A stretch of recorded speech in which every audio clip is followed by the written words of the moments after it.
নমস্কার বন্ধুরা, আমার নাম শেফালি হাসদা। আমি ডিগ্রি টু গভর্নমেন্ট আইটিআই ট্রেডের জুনিয়র ছাত্রী। আমরা একটি জব বানিয়েছি, সেটা হচ্ছে স্টেট ব্যাংক। এই জবটি বানানোর জন্য সাহায্য করেছে অমৃতা আর পূর্ণিমা। এই ব্যাংকটি বানাতে সাহায্য করেছে আমাদের ম্যাম হরিরানী মাহাতো। স্টেট ব্যাংক তৈরি করতে যা যা উপকরণ লেগেছে, 2 মিটার কাপড়, ফিতে, স্কেল, সুতো, কাঁচি, চক আর সেলাই মেশিন ইত্যাদি। এরপরে ট্রফি করবে অমৃতা। এটি তৈরি করার জন্য ড্রাইগ্রাম দিয়ে কাপড় কেটে নিই। তারপরে এটাকে সেলাই মেশিনে দিয়ে যত্ন সহকারে সেলাই করেছি। এরপরে করবো সেলাই। এটি খুব আরামদায়ক পোশাক হিসাবে ব্যবহার করা যায়।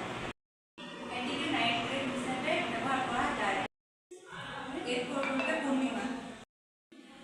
এটি দৈনন্দিন